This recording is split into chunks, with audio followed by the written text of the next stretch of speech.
Imagine standing at the edge of a vast, silent lake, the water stretching so far that it blurs into the sky itself.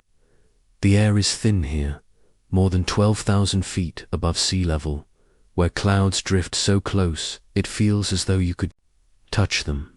This is Lake Titicaca, the highest navigable lake in the world, shimmering with a deceptive calm, concealing beneath its surface a story so ancient and so elusive that it continues to puzzle archaeologists, historians, and storytellers alike. Sit back, relax, and let your mind sink below those rippling blue waters, because what waits beneath is not just myth, not just the whispers of local legends. It is the memory of entire civilizations that once thrived, built, and mysteriously vanished here. Some say this lake is the cradle of Andean civilization, a birthplace where gods walked among mortals, where Viracocha himself is said to have risen from the waters to create the sun, the moon, and humankind. Others insist it is simply an accident of geography, a beautiful but unforgiving environment where empires fought to survive against the cold winds and unpredictable skies. Yet, scattered around its shores and buried beneath its depths are clues of megalithic temples, carved gateways, strange submerged ceremonial sites that tell of advanced peoples who shaped their world with a precision that defies easy explanation. Researchers estimate that the ancient city of Tiwanaku, only a short distance from the lake, was once home to tens of thousands. Its monumental structures aligned to the stars, its stonework fitted with such flawless accuracy that even today, centuries after their decline, the joints are nearly impossible to slide a blade into. But Tiwanaku is just one part of the enigma, because under the waves of Lake Titicaca itself, divers have found ceremonial offerings, lapis lazuli figurines, incense burners, and medallions left behind by hands long gone. Who placed them there? And why? Was this a place of sacrifice, or an underwater sanctuary meant to keep the gods appeased? As you listen, imagine the quiet lapping of the water against stone, the chill of high-altitude winds on your face, the overwhelming sense that this lake, beautiful and vast, holds secrets that resist being unearthed. And ask yourself how many civilizations have risen and fallen beneath the same sky, their voices silenced, leaving only fragments in stone and whispers carried by the waves. What really happened here on Lake Titicaca, and what truths are still waiting in its depths? To understand the vanished civilizations of Lake Titicaca, we must move closer to the ruins that still stand on its shores, silent guardians of a forgotten past. Among them, none are more haunting than Tiwanaku, a city whose stones speak in riddles. Imagine a landscape of massive platforms, sunken temples, and gateways carved from single blocks of stone, each weighing tens of tons. Some researchers believe Tiwanaku was founded as early as the 1st century AD, while others once claimed it could be tens of thousands of years old. The truth is less clear, and perhaps that is where its power lies in uncertainty. Walk through the kollus, a vast courtyard outlined by stone pillars, and you find yourself face to face with the enigmatic gateway of the sun, a massive arch decorated with strange iconography. At its center stands a figure some call the staff god, others call Viracocha, the creator. Around him are smaller winged beings, some with human faces, others animalistic, their meaning still debated. Was it a calendar, as some theorize, a cosmic record of the heavens carved into stone? Or was it purely symbolic, a myth etched into eternity? Each theory leads to more questions than answers. Tiwanaku's construction raises its own mysteries. How were blocks weighing over 100 tons quarried, transported, and placed with such precision at an altitude where even breathing can be a struggle? Some suggest ingenious systems of ramps and ropes. Others claim lost technologies, and the most fringe voices whisper of influences not of this world. Yet when you stand before the stones, cold to the touch, weathered by centuries of wind, it feels less like an answer is needed and more like the mystery itself is the point. Beneath Tiwanaku, archaeologists have discovered evidence of sacrifice. An animal remains buried within its temples, offerings meant to sustain the balance between people, gods, and nature. The rituals tie this city not only to the lake nearby, but also to the stars above, as structures align with solstices and equinoxes, reflecting an astronomical knowledge advanced for its time. And yet, despite its brilliance, Tiwanaku collapsed. Around the year 1000 AD, its people dispersing, its power vanishing. Some say drought drove them away, others claim internal strife. Whatever the cause, the stones remained, a skeleton of greatness stripped of its flesh. And so we are left with the puzzle. If a civilization so sophisticated could vanish so completely, what else has been lost to the waters and winds of Lake Titicaca? From the stone courtyards of Tiwanaku, our journey drifts back toward the waters of Lake Titicaca itself, where another layer of mystery waits beneath the waves. In 2013, marine archaeologists descended into the cold depths of the lake's Koa Reef and discovered something extraordinary: an ancient ceremonial site preserved in silence, untouched for centuries. Imagine the scene: divers moving slowly through the dark water, beams of light cutting through the murk, revealing figurines carved from lapis lazuli, incense burners, and delicate ceramic medallions. Each artifact seemed to have been placed carefully, almost reverently, as if to honor a force greater than the people themselves. Some researchers believe these were offerings, gifts to the gods that dwelled within the lake, perhaps Viracocha, the creator, or Tanupa, a deity tied to both creation and destruction. Others suggest these objects marked important rituals, ceremonies where the lake itself became the stage for communion between the human and the divine. But the question remains: why sink treasures of such value into the depths, never to be retrieved? Was this an act of sacrifice, or could it have been an attempt to preserve something for future generations, hidden beneath the waters as protection against enemies or the passage of time? The silence of the lake offers no reply. Legends passed. Down by the Amara, people call Lake Titicaca the center of the universe, a place where the upper world, the middle world, and the lower world intersect. Perhaps those offerings were bridges to those realms, meant to ensure harmony between the worlds. As the divers surfaced, clutching their fragile discoveries, they brought with them not clarity but more mystery, each artifact raising questions that cannot be answered with certainty.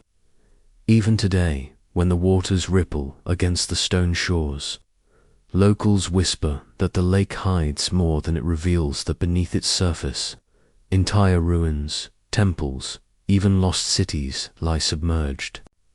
Some divers claim to have glimpsed walls and terraces in the shadows, though confirmation remains elusive. If true, then the ceremonial site at Koa Reef may be only a fraction of what lies below.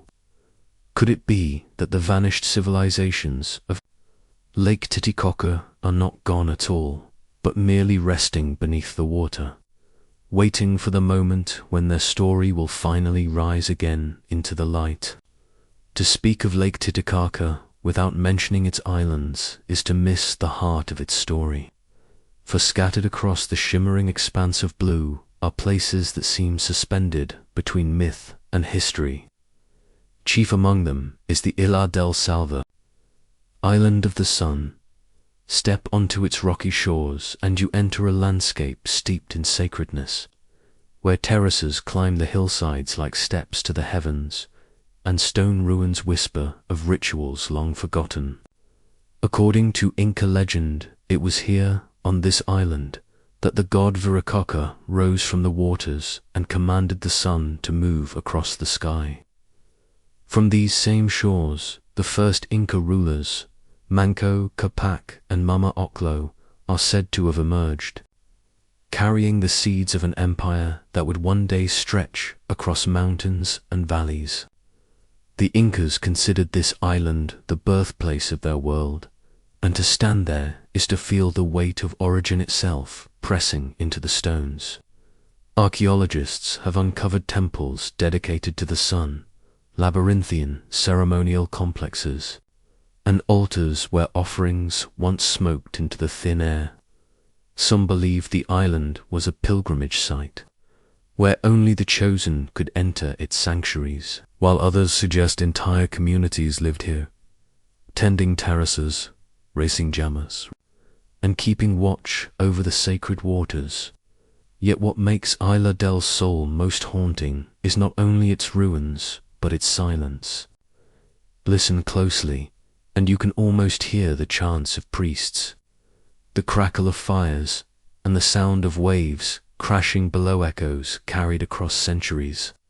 And beyond Isla del Sol lies its counterpart, Isla de la Luna, the island of the moon. Smaller, quieter, but equally sacred. It was said to house the temple of the moon goddess, a place where women were chosen to serve in ceremonies and rituals that balanced the power of the sun. Together, these islands form a duality, light and shadow, masculine and feminine, two halves of a cosmic whole. Standing upon them, you realize that Lake Titicaca was never just a lake. It was a living stage for myths, a mirror of the heavens above. But as the empires fell and the gods grew quiet, these islands remained, their ruins weathered yet unyielding. Reminders that beginnings and endings often blur in the flow of time.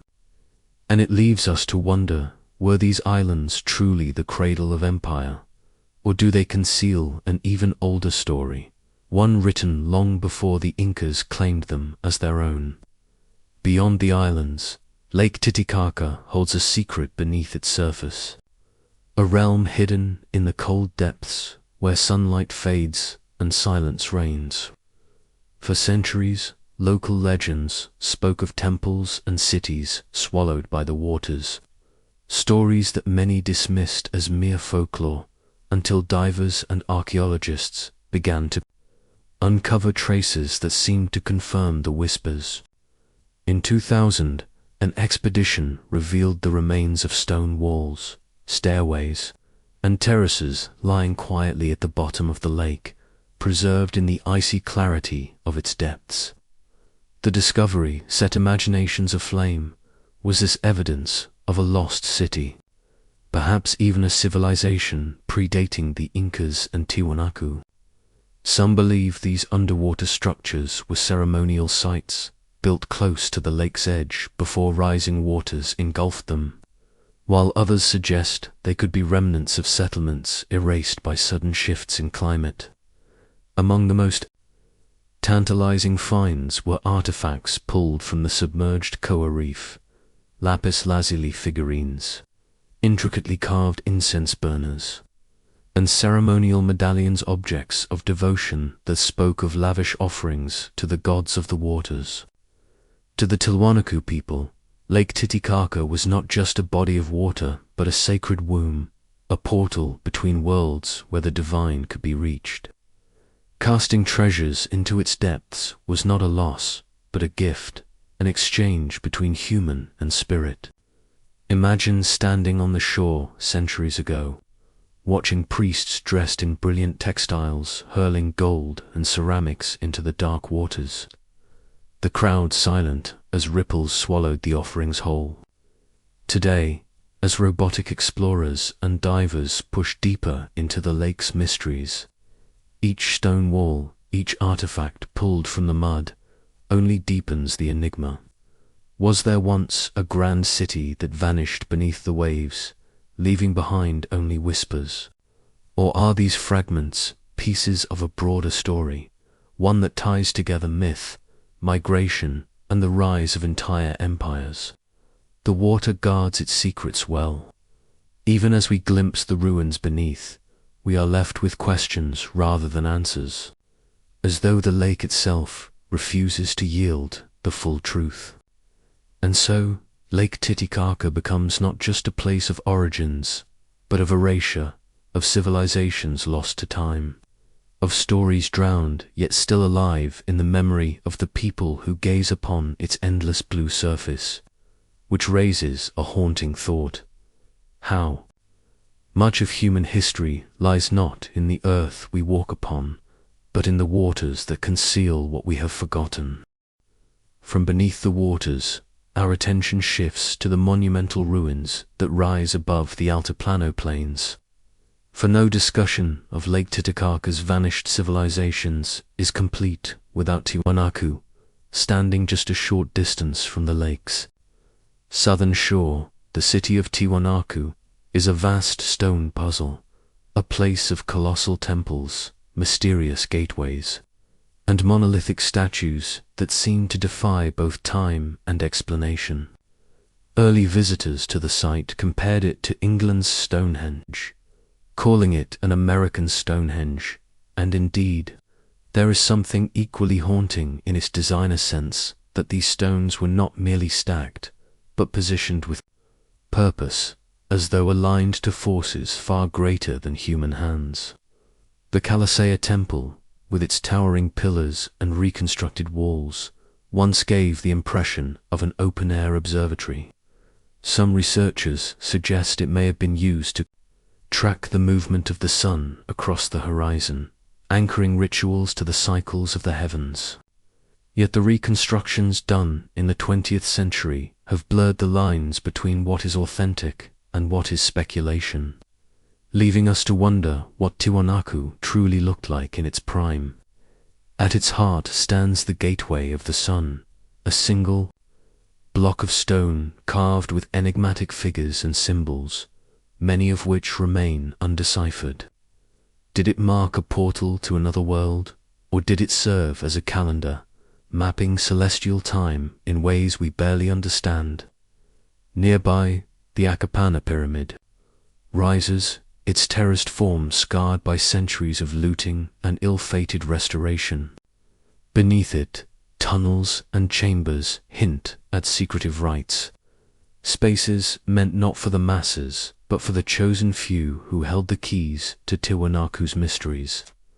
And scattered across the site are statues: the Ponce monolith, the Bennett monolith, figures etched with patterns that seem both ornamental and sacred, their stony eyes staring into eternity. Archaeologists have uncovered canals, reservoirs, and the ingenious raised fields known as suka kollus, which allowed crops to flourish in the harsh altiplano climate, feeding a civilization that spread far beyond its stone heart. But for all the evidence of engineering brilliance, Tiwanaku offers no final answers. Who built it, how it rose, and why it fell remain questions that echo louder than the theories meant to silence them. Was it drought, war, or something deeper that brought this city to ruin? As we stand among the stones, the silence of Tiwanaku seems to whisper back, civilizations may vanish, but their mysteries endure. If Tiwanaku offers us the grand stone stage of a vanished civilization, then its most enigmatic chapter is written in the ruins of Pumapunku, a site that continues to baffle archaeologists, engineers, and dreamers alike. Here, scattered across the plateau, lie massive stone blocks carved with a precision that seems almost out of place in the ancient world. Some weigh over 100 tons, yet they were transported from quarries miles away and fitted together, with joints so exact that even a razor blade cannot easily slip between them. Walk among the fragments, and you encounter blocks cut into shapes resembling modern machine parts, with perfect right angles, drilled holes, and interlocking grooves that suggest an understanding of geometry and engineering far ahead of their time. Scholars debate what Pumapunku was meant to be: a temple, a ceremonial platform, perhaps even a symbolic replica of a cosmic order, but the truth has been lost to centuries of collapse and looting. Modern reconstruction efforts have tried to piece the scattered stones back into something coherent, but most of the site remains a jumbled field of impossibly crafted blocks, like a giant puzzle flung into disarray. Some researchers argue that the stones could have been shaped with simple tools, patience, and knowledge of stoneworking techniques that we underestimate today. Others see in them evidence of advanced methods or even technologies that have not survived. And while mainstream archaeology insists that Tiwanaku's artisans achieved greatness through skill and innovation, alternative theories whisper of lost knowledge, of secrets handed down from civilizations even older, now erased from history. Adding to the mystery is the possibility that Pumapunku was aligned with celestial events, that its very design echoed the cycles of stars and planets, weaving cosmic rhythms into stone. Yet, when drought struck, the Altiplano and Tiwanaku crumbled. Pumapunku fell silent, its purpose buried beneath rubble and speculation. Today, standing amid those colossal blocks, one feels dwarfed not only by their size, but by their unanswered questions. Were these stones part of a vision greater than any single generation, or the remnants of an ambition too vast to be realized? The winds that sweep across the ruins seem to carry the same challenge to every visitor. Look closer, wonder deeper, but accept that some truths may forever remain hidden. And so Pumapunku endures, not as a solved riddle, but as a living enigma carved into the earth itself.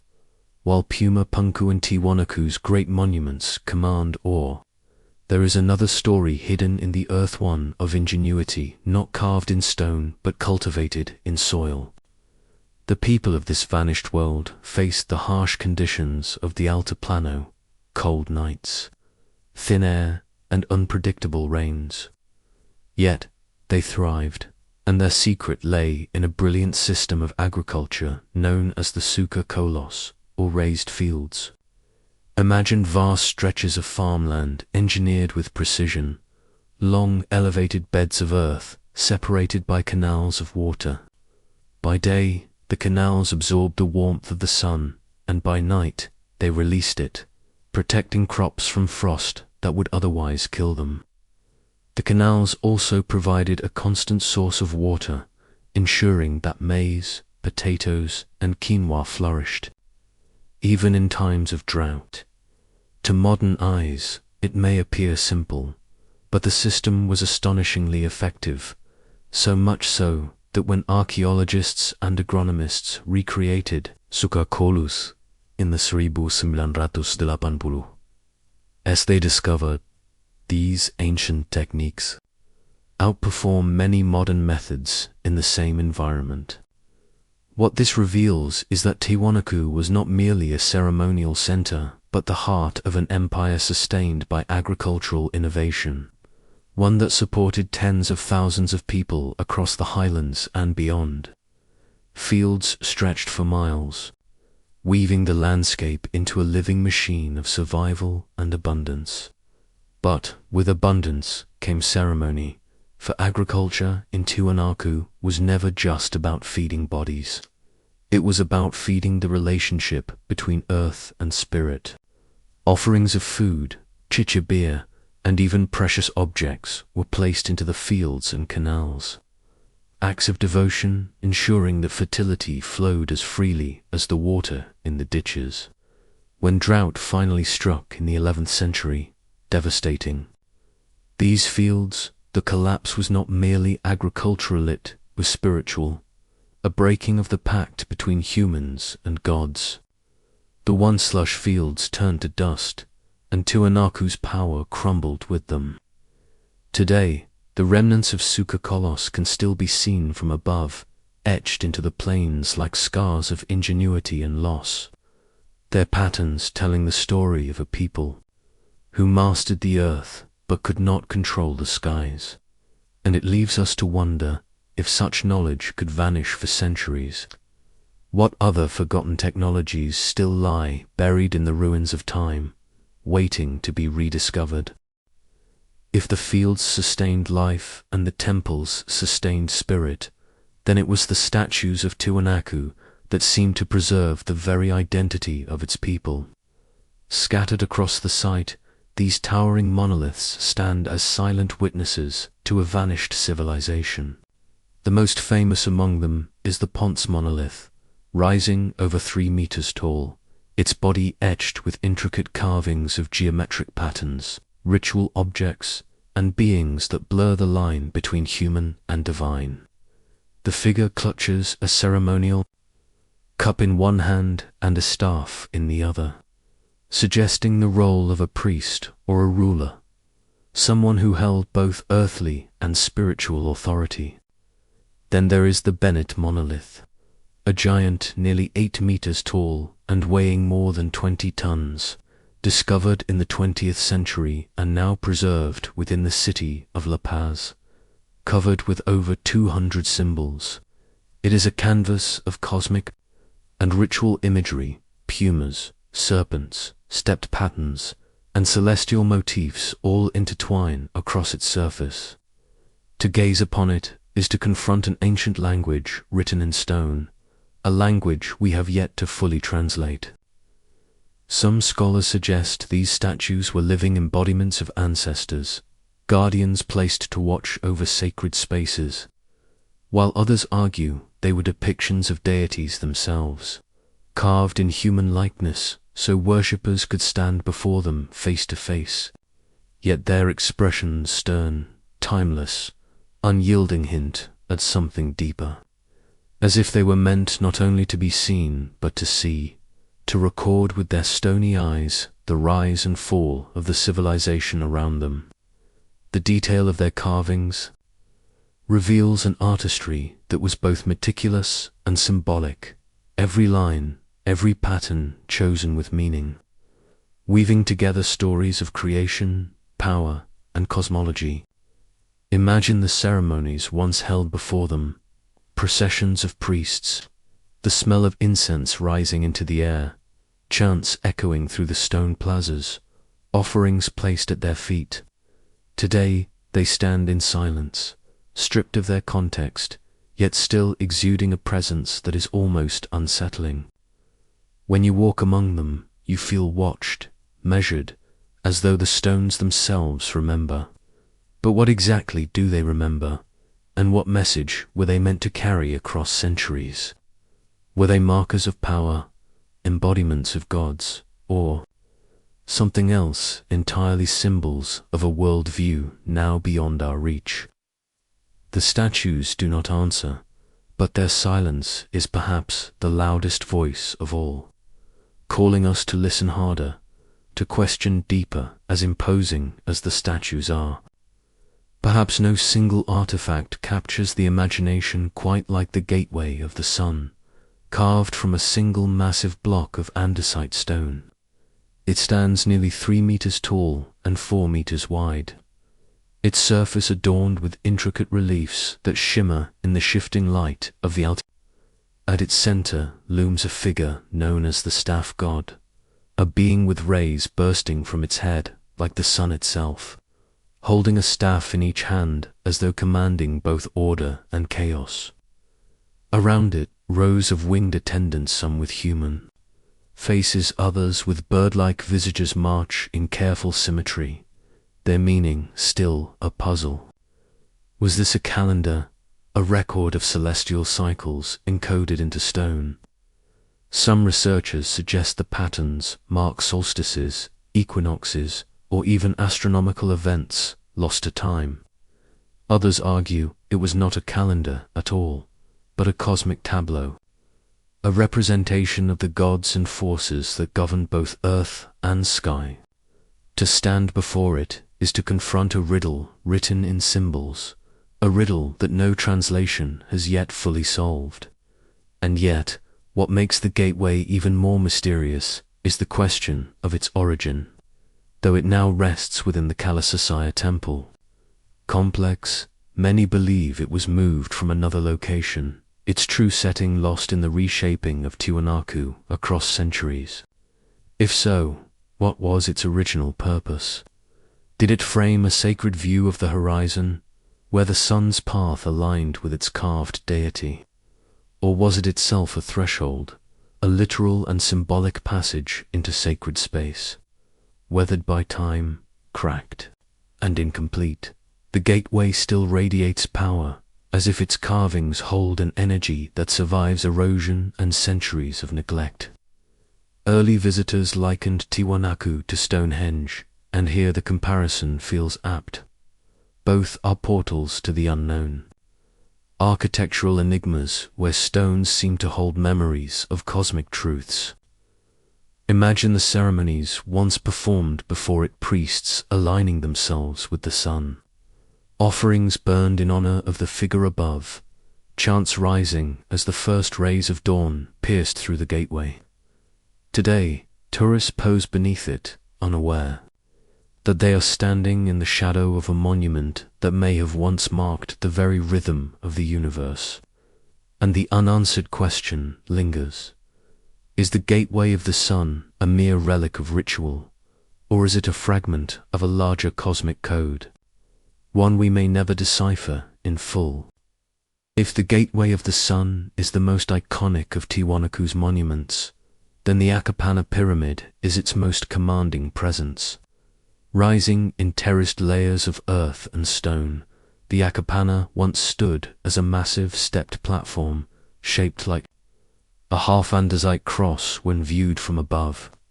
Though today it appears eroded, almost like a natural hill, in its prime it was carefully constructed, with retaining walls of stone and a central staircase that drew the eye upward toward its summit. Archaeological studies suggest it was more than a mound of earth. It was a carefully engineered sacred mountain, designed to replicate the peaks of the Andes that loomed on the horizon.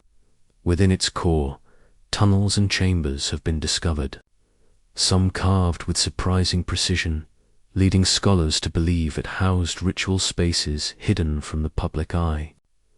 Imagine the ceremonies that might have unfolded here. Processions climbing the stairs, offerings of gold, chicha beer, and animal sacrifices laid before altars at the top. Priests invoking cosmic forces as smoke rose into the thin sky. Some believe water played a central role, flowing through channels built into the pyramid, symbolizing the life-giving veins of the earth. Others see it as a stage for astronomical alignment, where the rising and setting of celestial bodies were observed from its summit. Yet, like so much at Tiwanaku, its purpose remains cloaked in mystery. In 2009, restoration efforts by the Bolivian government attempted to reface the pyramid with adobe, but UNESCO intervened, halting the work on the grounds that it lacked archaeological justification. What this revealed was not only the fragility of the site, but the fragility of our understanding. Too much is unknown, too easily misinterpreted. Today, the Akapana stands in silence, scarred by centuries of looting and incomplete restoration, but still exuding an aura of sacredness. To climb it is to feel a strange weight, as if you were stepping not just on stone, but on layers of ritual and belief compacted over centuries. And as the winds whip across its summit, one is left to wonder, was this structure a temple, an observatory, or a symbolic mountain designed to bridge heaven and earth? Or was it all of these at once, a monument so layered with meaning that its essence was meant to remain elusive, comprehensible only to those who once walked its sacred stairways? East of the Great Pyramid lies another platform, less imposing in size but no less significant to Kapana East. Unlike the grand ceremonial feel of the Akapana, this structure was once considered a boundary marker, separating the Sacred Heart of Tiwanaku from its surrounding urban sprawl. Here the ground was prepared with meticulous care, layers of clay and sand pressed into firm, level floors painted with deliberate choices of red and yellow, as though the very earth itself had been transformed into a canvas. To walk across it in its time would have been to tread upon surfaces that gleamed with color, free of the dust and refuse of daily life. Archaeologists have found no trace of household debris here, no discarded tools or food remains, which suggests this was a place reserved for purposes own of order and ritual, not of living. Some researchers suggest that Akapana East may have been used as a ceremonial plaza, perhaps for gatherings that extended beyond the priestly elite. Others believe it formed the threshold to Tiwanaku's most sacred precincts, a liminal space where the ordinary gave way to the extraordinary. Imagine entering here after a long journey across the highlands. The air sharp, the colors underfoot strange and vibrant, and the looming pyramids and temples ahead casting shadows that seemed to move with the sun. To cross Akapana eastward not have been simply to walk into a city, but to cross into a different world, a place where the rules of the earth bent to the designs of a civilization deeply attuned to both the soil and the sky. And yet, the deeper purpose of this platform is lost. Was it a place of preparation, where pilgrims purified themselves before entering the sacred? Or was it a boundary meant to protect the innermost shrines from unworthy eyes? Today, its surface lies bare, its bright clays dulled by centuries of weathering. But if you look closely, the patterns of intention still linger in the soil, and it raises a question that continues to haunt the ruins of Tiwanaku. How many of its structures were meant to be seen, and how many were designed to conceal, reserving their meanings for only the initiated few? Now we move to one of the most enigmatic places in all of Tiwanaku, Pomopunku. To stand before it today is to encounter a scatter of colossal stone blocks, toppled and fractured, as though some great force had torn apart a monument mid-creation. Yet even in ruin, its mystery is undeniable. The platform itself was once T-shaped, terraced, and aligned with precise geometry, stretching over 100 meters in length and adorned with stones so massive they defy imagination. Some weigh more than 80 tons, others over 130, hauled from quarries miles away without the use of the wheel or draft animals. The most haunting feature of Pomopunku is its stonework, blocks cut with razor-like precision, interlocking in intricate patterns, fitted so tightly that even a sheet of paper cannot pass between them. Many of these blocks bear H-shaped carvings, standardized as though mass-produced, yet each piece unique, forming what appears to be part of a larger system of construction.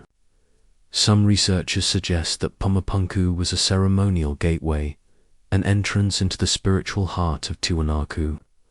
Others see it as a cosmic stage, where rituals connected the heavens, the mountains, and the lake in a single sacred drama.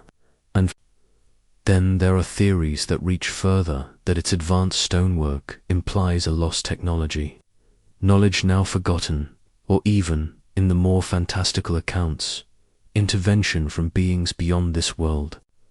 Archaeologists, however, caution us against such leaps, pointing to the ingenuity of Andean engineering and the mastery of stone artisans. Yet, even with measured explanations, Pomopunku still resists full understanding. Reconstructions based on 3D models attempt to piece together its shattered remains, revealing terraces, courtyards, and gateways of striking symmetry. But no one can say with certainty what the complete structure once looked like or why it was abandoned in such sudden disarray.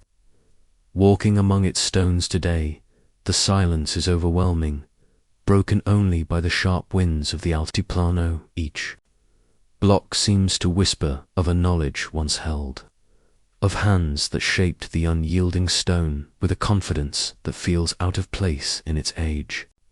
And as shadows fall across the fragments, one cannot help but wonder, was Pumapunku ever truly finished, or are we looking at the remnants of a vision so ambitious it could never be completed? If Pumapunku is a riddle carved in stone, then the Kalasaya is a riddle written in the language of the heavens. This vast rectangular courtyard, enclosed by towering stone pillars, stretches across more than 300 feet, its scale designed not only to impress, but to align with the cosmos itself. Unlike the scattered fragments of Pumapunku, the Kalasaya stands with a sense of enduring order, a space where the architecture seems to breathe in rhythm with the sun. Archaeologists have long debated its purpose, but one striking feature cannot be ignored: its orientation. The great walls and pillars are aligned so that, from within the courtyard, the rising and setting sun at the equinox and solstices appear perfectly framed. To the Tiwanaku, this was no accident, it was cosmic design, a merging of stone and sky. Within the Kalasaya rests the famed gateway of the sun, a monolithic portal carved with intricate imagery of gods, animals, and celestial symbols. Some suggest it functioned as a calendar, a way of tracking time through iconography too complex for us to fully decode. Others argue it was a ceremonial threshold, a doorway into another world, both physical and spiritual. Imagine standing here 1,000 years ago, the courtyard filled with pilgrims, priests chanting, smoke rising from offerings, and the sun casting long shadows through the aligned pillars, marking the turning of seasons that dictated life and death in the highlands. The walls themselves once bore intricate stonework, now mostly reconstructed, yet the sense of grandeur remains. Some early explorers compared it to Stonehenge, seeing in its stones the same timeless mystery of humans grappling with the cosmos. And yet the Kalasaya is more than astronomy, was a place of gathering, of ritual, of elite ceremony, where myths were enacted and power was reinforced. To step inside it now is to feel both exposed to the vast Andean sky and enclosed within a sacred boundary. The silence presses down, heavy with a sense of alignment between earth and heavens. But questions remain unanswered. Was the Kalasaya truly a giant calendar? Or was it something more profound, a temple that collapsed the boundary between time and eternity? Beneath the grandeur of pyramids and courtyards lies one of Tiwanaku's most haunting spaces, the semi-subterranean temple.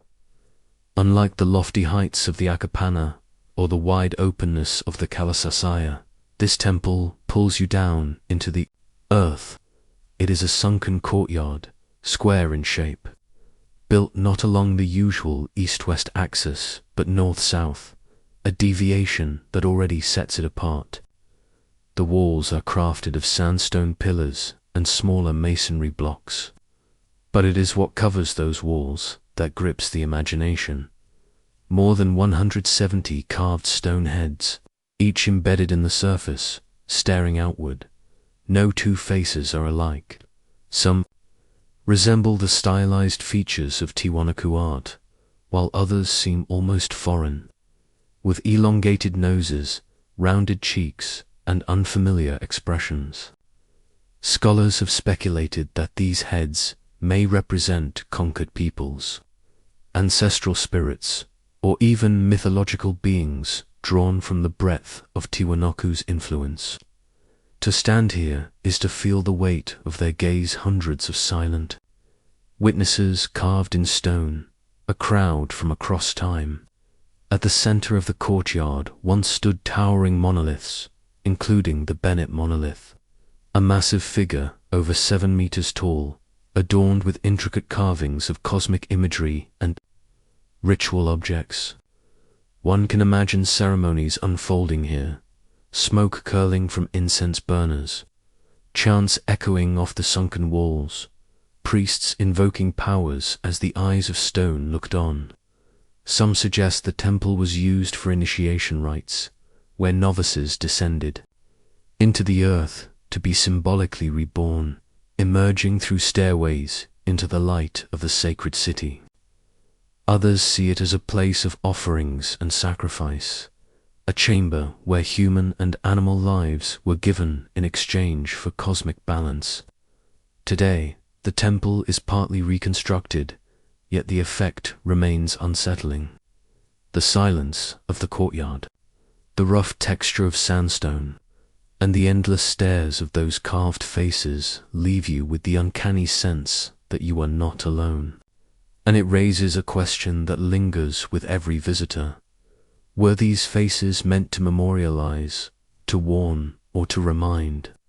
Or were they left deliberately ambiguous, so that all who entered would carry away a sense of mystery as enduring as the temple itself? From the stone gazes of the semi-subterranean temple, we rise once more into the monumental expanse of the Akapana pyramid, a structure that looms like a man-made mountain upon the flat plain of the Altiplano. To call it a pyramid is only half accurate. It is more a stepped platform, 7 tiers high, built of massive stone and earth, its sides once faced with finely cut blocks. Standing atop it, you would look out over the expanse of Tiwanaku, the lake glimmering in the distance, the snow-capped peaks of the Andes forming a jagged horizon. The Akapana was not simply a stage of stone. Within its core ran an intricate system of channels carved from andesite, designed to control the flow of water. Some researchers argue that this hydraulic system was more than practical, it was symbolic, a recreation of cosmic order, with water representing the sacred flow between the heavens, the earth, and the underworld. Imagine rain pouring over the pyramid, trickling into hidden drains, and emerging in carefully directed streams, a ritual of engineering and spirituality entwined.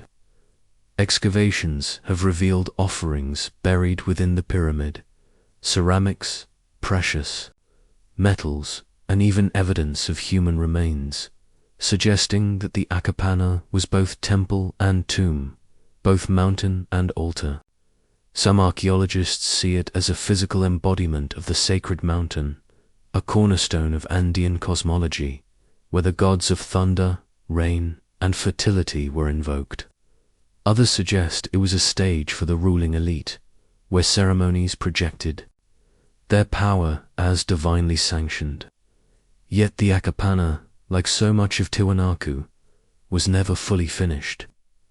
Stones meant for its outer walls remain abandoned in nearby quarries, and parts of the pyramid appear incomplete, as though construction halted abruptly. Was this the result of sudden collapse, of a society unraveling under pressures we still struggle to identify? Or was it intentional, a monument left in perpetual becoming, symbolizing something beyond completion? Today, its terraces are weathered and scarred, looted in colonial times for their stones, yet the vast outline still commands respect. To stand upon its summit, wind roaring across the plateau, is to feel suspended between worlds, caught between the ruins of human ambition and the eternal silence of the Andes. And as the sun dips low, casting long shadows across the pyramid's broken tiers, one cannot help but ask what rituals once unfolded here, and what voices were carried upward into that endless sky. From the terraces of Acapana, we now move westward, toward one of the most enigmatic and hotly debated places in all of Tiwanaku. The complex known as Puma Punku. To see it today is to step into a riddle carved in stone, for here lie fragments of architecture so precise, so cleanly cut, that many have called them impossible for their time. Massive blocks of red sandstone and grey andesite, some weighing more than 100 tons, lie scattered as though toppled by some great force. Yet, when you look closer, you notice their edgy razor-sharp corners meeting in perfect 90-degree angles, intricate interlocking shapes, grooves, and channels cut as though by machine. The stones fit together in a way that seems to defy chance, precision suggesting intention far beyond simple wall building. Some archaeologists argue these cuts were achieved with hammerstones, sand, and patience. Others quietly admit the workmanship appears more advanced than anything else from the ancient Andes. Puma Punku means the door of the puma, and indeed, among the ruins lie great stone slabs shaped like gateways, as if portals leading nowhere. But what was this place? Some researchers see it as a ceremonial platform, a sacred threshold between the earthly and the divine. Others suggest it was once part of a grand palace or temple complex, its stones forming walls, stairways, and doorways that aligned with celestial patterns. Yet what we see now is ruin, devastation monoliths torn from their settings, foundations ripped apart as though by earthquake, flood, or human hands. Early chroniclers wrote of walls so finely made that even a blade of grass could not pass between the stones. But today those walls lie shattered, and among these ruins questions multiply. Were these stones ever truly finished, or was construction halted mid-process, leaving a puzzle forever unsolved? Some whisper of advanced knowledge, lost technology, or forgotten techniques buried with the people of Tiwanaku. Others remind us of human persistence that with time, will, and ingenuity, even the most stubborn stone can be conquered.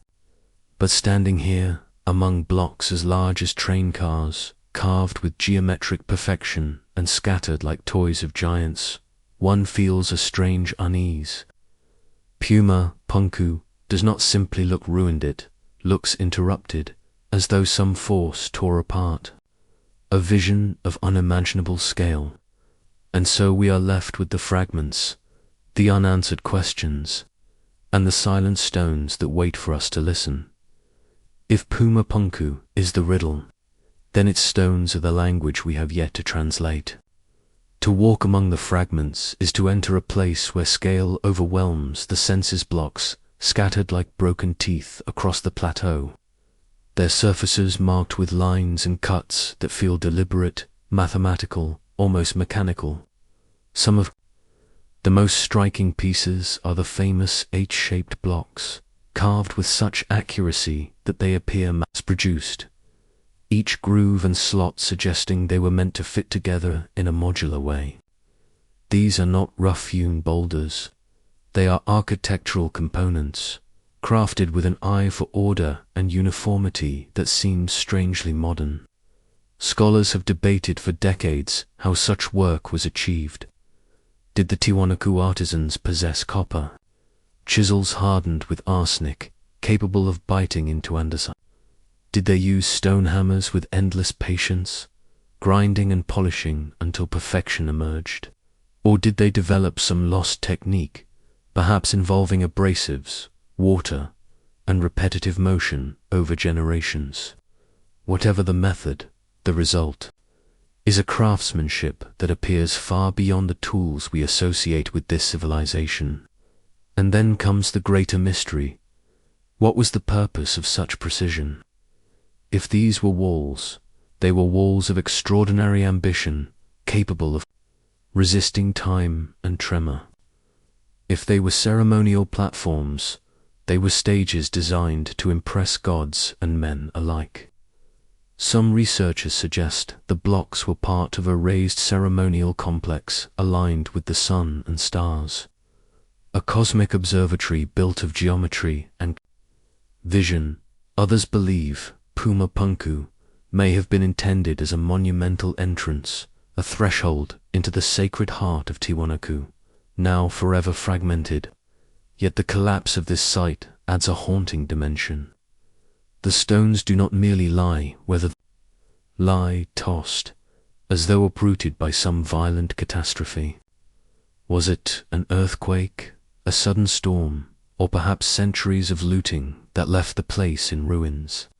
Or was Pumapunku always unfinished, a grand project abandoned before its completion, leaving behind parts of a design too vast to realize? Today, researchers measure, photograph, and scan these blocks, attempting to reconstruct on paper what once may have stood. But standing there, with the wind sweeping across the plain and the lake shimmering on the horizon, one feels the weight of mystery pressing close. Pumapunku resists explanation. It is not just a ruin, it is a question carved in stone. A question waiting for an answer we may never find. From the shattered forms of Pumapunku, our path leads deeper into the heart of Tiwanaku's artistic and spiritual legacy, the monoliths, those towering stone figures that still stand in silent defiance of time. Among them is the famed Ponce monolith, rising more than 3 meters high, carved from a single block of sandstone. Its surface is covered with intricate iconography, geometric patterns, sacred motifs, and the unmistakable figure of a ruler priest gripping a ceremonial goblet in one hand and a staff in the other. This figure, like so many at Tiwanaku, is neither fully human nor entirely divine. It is a liminal being, a bridge between worlds. The eyes are hollow yet piercing, the body adorned with elaborate carvings that suggest power, order, and a link to the cosmos. Nearby, the frail monolith bears similar designs, its solemn features eroded but still commanding. And then, of course, there is the Bennett monolith, once the largest of all, a colossal statue nearly 8 meters tall, discovered lying in pieces and later re-erected in La Paz, before finally being returned to Tiwanaku. Each of these statues is more than sculpture. They are embodiments of ideology, physical expressions of a worldview where rulers and gods intertwine, where human authority is inseparable from cosmic legitimacy. Archaeologists argue that these monoliths may represent ancestors, deified leaders whose spirits continued to govern long after death, or perhaps mythic beings from creation stories, guardians of sacred thresholds, but their faces, elongated and expressionless, resist easy interpretation. They seem almost otherworldly, their carved headdresses rising like crowns of sun rays or feathers, their garments decorated with complex symbology that scholars have yet to fully decipher. What rituals unfolded before these giants? Did priests, in brightly colored textiles, pour libations at their feet? Did smoke rise into the cold air as chants echoed across the plaza? The monoliths seem to invite such questions, yet they give nothing back. Their silence is part of their power. Even in ruin, they radiate authority, as if reminding us that Tiwanaku was not merely a city of stone, but a city of spirit, where every structure and carving participated in a grand dialogue between man, earth, and sky. Standing before these figures, one cannot help but feel observed, as though the gaze carved into stone has outlived the civilization itself. And it leaves us to wonder, were these beings once meant to guard Tiwanaku forever, or are they watching us now, the inheritors of a mystery they still refuse to reveal? As we step away from the silent guardians of stone, our gaze turns toward the most iconic and puzzling monument of Tiwanaku, Gateway of the Sun, carved from a single massive block of andesite. Weighing more than 10 tons, it stands alone. In the Kalasasaya, a solitary portal framed against the endless sky. Its central figure is the staff god, a deity with a radiant headdress. Clutching staffs in both hands, surrounded by rows of winged attendants. Some human, others animal-headed, their forms etched with precision into the stone. Scholars see in this imagery the embodiment of Viracocha, the great creator god of the Andes, bringer of civilization, order, and the cycles of time. Some interpret the rows of figures as a solar calendar, encoding the agricultural year, with 290 days carefully depicted in the panels. Others argue that the gateway marks astronomical alignments, a stone clock through which the sun rises at solstices and equinoxes, guiding both ritual and survival. But there is something unsettling here. The gateway is broken, its upper right corner fractured, as if struck by some ancient force, and though it now rests in the Kalasasaya, many believe this was not its original location. Was it moved, perhaps in antiquity, as the city evolved? Or was it dragged in more recent centuries when looters and colonists stripped Tiwanaku of its treasures? The mystery deepens when one considers the symbolism of the gateway itself. It is not a door in the practical sense, it leads nowhere, opening only to the sky beyond. Instead, it seems to embody transition, a threshold between realms, a passage from the human world into the divine. To walk through it, perhaps, was to be reborn, to cross into sacred time. Imagine standing before it centuries ago, the sun rising, perfectly behind its frame, illuminating the god's stern face and flooding the plaza with golden light. The chants of priests, the scent of burning offerings, the sound of drums and flutes might have accompanied this celestial performance. Yet today it stands in silence, a broken monument on a windswept plain, its meaning fragmented like its fractured stone. We look at it and ask the same question whispered across the ages. Was this truly a calendar, a cosmic marker? Or was it something more profounder, portal designed not for the body, but for the spirit? From the fractured gateway of the sun, we turn to another riddle hidden within the earth itself, the subterranean temple, a sunken courtyard carved deep into the ground, where stone walls rise not upward but inward. Here, unlike the towering monuments of Akapana or Puma Punku, the architecture embraces the underworld, descending rather than ascending, pulling participants into a ritual space that feels enclosed, secret, and eternal. The most haunting feature of this temple is its walls, for they are not bare stone, but covered with dozens upon dozens of sculpted faces. Each head is different, some elongated, some broad, some with headdresses, others bald, some appearing almost human, while others take on distorted, alien-like features. Archaeologists have long debated their meaning. Some suggest these are representations of conquered peoples, their likenesses immortalized in stone as a gallery of submission to Tiwanaku's power. Others believe they are ancestors, a collective presence of spirits watching over ceremonies, each stone head a reminder of lineage, continuity, and the blending of human and divine. There are even those who suggest these carved faces symbolize the universality of creation, a record of peoples far beyond the Andes, preserved in the sacred heart of the city. Standing in this space, surrounded on all sides by eyes of stone, one cannot help but feel observed, judged, even tested. And in the center of this sunken plaza stands another guardian, the bearded monolith, an enigmatic statue that looms over the ceremonial ground, its features distinct, its presence commanding. Imagine the rituals that unfolded here, the sun blazing high above while priests descended into shadow, chants echoing off stone, flames flickering in the depths of the courtyard, smoke rising only to disappear into the sky.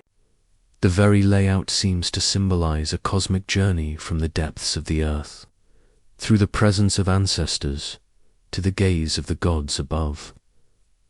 But why create a temple beneath the ground in a culture so focused on monumental heights? Was this a place for initiations, for secret rites unseen by the masses? Or was it a symbolic womb, a place of rebirth, where participants could descend into darkness before rising again into light? The subterranean temple refuses to answer. Instead, it waits in silence, its walls lined with a multitude of stony faces that never blink, never move, but forever remind us that in Tiwanaku, the past is not gone, it is still watching. From the shadowed silence of the subterranean temple, we return once more to the surface, where vast plazas and courtyards stretch across the windswept plain. These open spaces remind us that Tiwanaku was not merely a city of stones, but a living, breathing stage for thousands of people, a place where architecture and ritual fused into communal performance. The Calasasia, the great rectangular courtyard, dominates this landscape. Its walls, now mostly reconstructed, once framed a sacred arena where solstices and equinoxes were marked with precision. Imagine standing there on the longest night of the year, the people of Tiwanaku gathered as the first rays of the rising sun pierced the horizon, aligning perfectly with the temple stones. Priests would have lifted their arms to greet the dawn, offering libations of chitsa beer, while flames flickered in ceremonial braziers.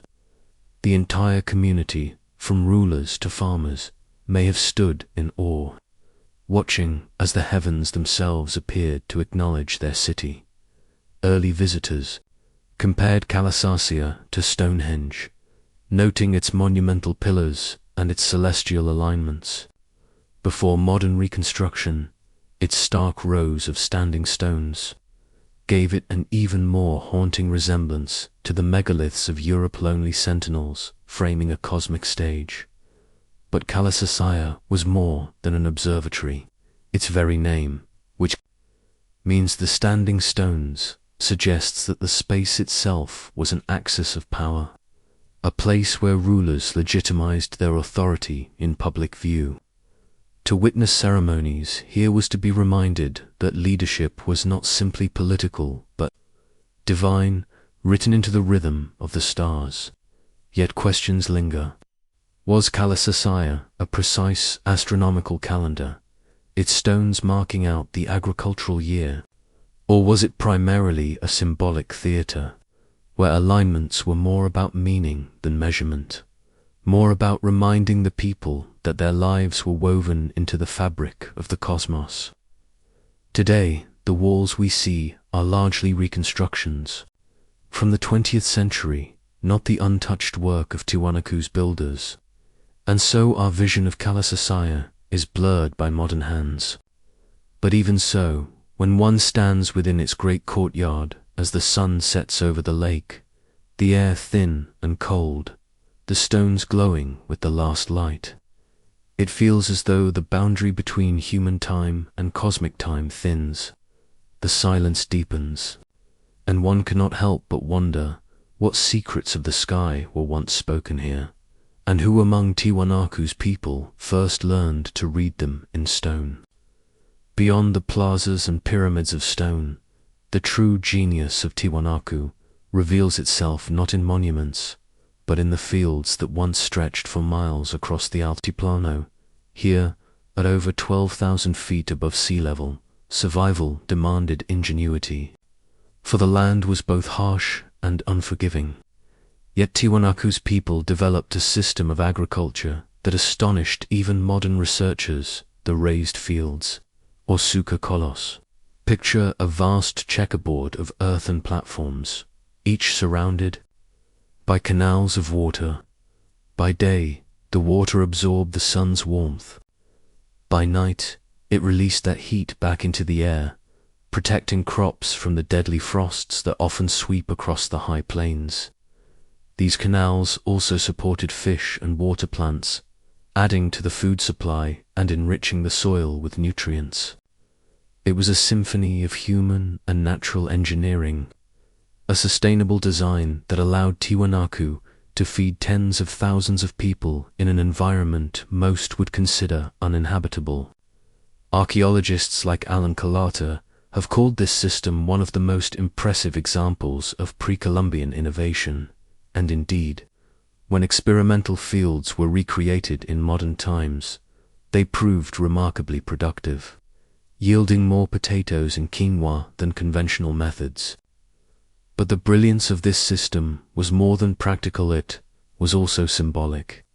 The canals mirrored the sacred relationship between water and earth, embodying the cosmological balance Tiwanaku sought to maintain. Some researchers even suggest the layout of the fields reflected sacred patterns, connecting the everyday act of farming with the eternal order of the universe. Yet, as with everything in Tiwanaku, the mystery lingers. For centuries after the fall of the civilization, these fields lay abandoned, their networks broken, their canals filled with earth. Why did the people who built such a resilient system suddenly leave it behind? Was it drought, as evidence of climatic shifts suggests? Was it political collapse, the unraveling of an empire that stretched far beyond the lake? Or was it something more intangible, the loss of belief in a system where gods and crops were tied too closely together? Today, fragments of the suka kollus can still be seen, faint outlines across the landscape, whispering of a time when human hands reshaped the land into a living machine of survival and spirit. And in those faint lines lies another question. Was Tiwanaku's collapse a warning of nature's ultimate power, or a testament to how far human ingenuity can reach before it is undone? As the story of Tiwanaku moves closer to its end, we are faced with a haunting silence that blankets the ruins. For no chronicles were written by its people, and no epic inscriptions carved their voices into stone. What remains are fragments, monoliths half buried, gateways broken, and whispers preserved in the myths of the Amara and Inca. These later peoples spoke of Tiwanaku not as mere ruins, but as the birthplace of the world, a place where gods once walked and shaped humanity from stone and clay. To the Inca, Lake Titicaca was the cradle of creation, and they believed their own founders, Manco Capac and Mama Oclo, emerged from its waters under the command of Viracocha, the great creator deity. Standing at Tiwanaku, one cannot help but feel the weight of that mythology pressing against the silence of the stones. The Gate of the Sun, with its enigmatic figure, whether Viracocha, Tanupa, or another lost god, seems less like a ruin than a riddle, a message left for future generations to puzzle over. Yet the mystery is not only religious, but political. Tiwanaku's influence once stretched hundreds of miles, weaving together cultures with trade, shared iconography, and perhaps conquest. When it fell, that network unraveled, and yet echoes of Tiwanaku lived on. The Inca borrowed its symbols, its architecture, even its mythology, weaving Tiwanaku's legacy into their empire, as if to claim that their divine right to rule descended from these ancient ruins. But perhaps what is most unsettling is not what survived, but what was lost. The language of Tiwanaku, likely Pukwina, vanished without a trace. The meaning of its iconography remains contested, its cosmology only glimpsed through fragments of myth and ritual. Some researchers wonder if we will ever truly know what the people of Tiwanaku believed, or whether their civilization will remain forever cloaked in mystery. Today, the ruins are a UNESCO World Heritage Site, but even as drones and laser scans reveal new structures beneath the earth, the essence of Tiwanaku seems to slip further away, as though the site resists being fully known. And so, we stand on the edge of a vanished world, half revealed, half concealed, caught between science and legend. The question that lingers is simple yet profound. Was Tiwanaku the beginning of a story that still shapes the Andes, or the end of one that we can never fully recover? And so we arrive at the end of our journey, standing once more at the shores of Lake Titicaca, where water meets sky and myth meets memory. Here, the story of Tiwanaku does not feel like the past, but like a presence, an echo that has never truly faded. The ruins remain silent, but silence does not mean emptiness. Each carved stone, each buried field, each submerged artifact whispers of a civilization that rose against the odds, thrived in the thin air of the Andes, and then vanished, leaving behind more questions than answers. Archaeologists uncover layers of history, scientists test soil and stone, and storytellers weave myths of gods and heroes. Yet the truth of Tiwanaku still eludes us, as if hidden deliberately by time itself. Was it a city built to honor the cosmos, aligned with stars and solstices, or was it a fortress of power that stretched its influence across the Andes? Did drought and famine end its brilliance, or was it undone by the weight of its own system? A collapse that mirrored the cycles of life and death it so carefully studied in the heavens. These questions linger like shadows on the altiplano, reminding us that civilizations are not immortal, that even the most ingenious of human creations can crumble into dust. Yet, perhaps Tiwanaku's true legacy is not its fall, but its endurance. For even in ruins, it continues to shape identity, belief, and wonder. The Aymara still speak of it as the center of the world. The Incas claimed it as their cradle of power, and modern Bolivia holds it as a national treasure. Tiwanaku survives not only in stone but in imagination, in the human need to look back and wonder who we were and who we might still become. So, sit back for just a moment longer and picture the high winds sweeping across the vast plateau, the sun setting in gold over the lake, the dark silhouettes of stone gateways standing against the horizon. In that image, you glimpse both the end of Tiwanaku and the continuation of its mystery. A vanished civilization, yes, but one that still speaks, in silence, to all who dare to listen.